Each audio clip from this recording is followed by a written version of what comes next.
Bonjour à tous, on se retrouve pour un nouvel événement. Aujourd'hui, le The 50 se dispute à Vincennes sur un parcours rapide, 2100 mètres autostart. On a affaire à des 7 à 10 ans qui n'ont pas gagné 200 000 euros. Attention, ils sont 15 au départ car nous avons un non partant, le numéro 12. Digital Indy ne court pas, le 12 est non partant. On a semble-t-il quelques bons points d'appui dans cette course. J'espère qu'ils vont nous permettre de trouver la solution en 6 pour ce The 50 et tous les paris associés, jeux simples, jumelés, trio, etc. On va en parler dans quelques instants. Avant toute chose, je vous rappelle que vous pouvez vous abonner à la chaîne YouTube de The Turf. Vous pouvez aussi activer la cloche pour être informé dès que mon prono est posté. Puis attention, n'oubliez pas le jeu responsable, les mentions qui sont en bas ici. C'est important. Allez, on y va. En base, écoutez, j'ai 3 points d'appui qui me paraissent sérieux et qui se trouvent en première ligne dans cette course. Et tout d'abord, en tête, j'ai retenu le numéro 2, Hamilton du Ham. Alors, il est en très bonne forme. Il vient de gagner le 16 janvier sur 2700 mètres. Auparavant, il avait bien couru sur 2100 mètres autostart à Vincennes le 25 décembre et le 6 décembre. Il s'est classé 3e et 2e. Il avait à chaque fois un numéro en première ligne. Il avait le 8 le 25 décembre. Il avait le 2 le 6 décembre. Aujourd'hui, il a une nouvelle fois le 2. Je pense qu'il est largement capable de s'imposer aujourd'hui.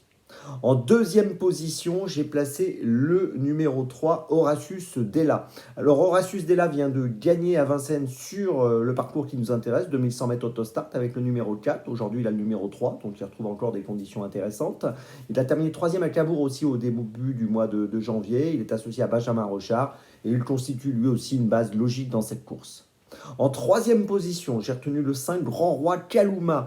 Alors, Grand Roi Kalouma vient de conclure 5e à Nantes. Il dépend de l'entraînement de Thierry Duval d'Estaing, qui est toujours redoutable. Il a fini 5e à Nantes le 19 janvier sur un parcours plus long, 3000 mètres. Il avait bien couru à Vincennes au début du mois de janvier sur le parcours des 2100.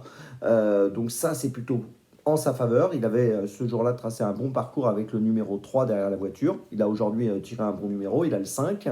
Le seul souci qu'il peut avoir, c'est qu'il peut être fautif, mais il a l'air de bien démarrer l'année. Il a l'air d'être plutôt sur le bon tempo en ce début 2024, donc j'espère qu'il restera au trot. En quatrième position, j'ai retenu le numéro 1, Grazi. Alors, il trouve un bon engagement. Hein. Il a 196 990 euros de gain pour une qualif à 200 000. Donc, vous voyez que l'engagement est vraiment intéressant. Il a été disqualifié l'autre jour à Agen, mais il ne faut pas le juger trop sévèrement. Il aurait sûrement fait l'arrivée ce jour-là sans cette disqualification. Et puis il avait gagné à Toulouse auparavant, le 13 janvier. À Vincennes, il avait pas mal couru aussi au mois de décembre. Il a fini 7e d'une course où il avait fini dans une bonne action. Voilà, c'est un concurrent qui me semble compétitif pour les places. Derrière, donc, les concurrents que je retiens plutôt en base, les 3 autres. Et surtout les 2 premiers qui me paraissent les plus solides.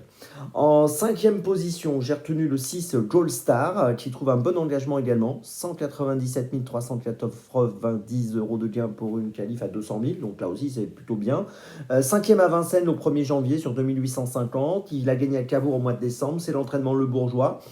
L'entourage est plutôt confiant et logiquement, il doit être capable aussi de terminer dans les 5. Et puis en 6e position, j'ai retenu le 11 Ostia. Finalement, c'est la seule candidature que je retiens de la seconde ligne. Ostia qui a été disqualifié le 7 janvier, mais je vais oublier cet échec. Je vais plutôt la juger sur ses bonnes sorties précédentes. 4e à Vincennes le 22 décembre, 3e à Vincennes le 6 décembre, sur le parcours des 2100 avec le numéro 4. Donc là, par contre, elle a le numéro 11 en seconde ligne. Elle est associée à Mathieu Abrivard. Si tout se passe bien, je pense qu'elle est capable de finir 3, 4, 5e dans cette course. Je vous résume mon choix pour ce The 50. Donc, 2 points d'appui qui me paraissent sérieux, le 2 et le 3. Ensuite, point d'appui, mais avec une petite crainte parce qu'il peut être fautif, le 5. Et puis derrière, le 1, le 6 et le 11. Je vous résume encore ce choix. 2, 3, 5, As, 6 et 11. Départ de la course à 13h55. On se retrouve maintenant demain pour Vincennes. Et d'ici là, avec The Turf, ça va aller.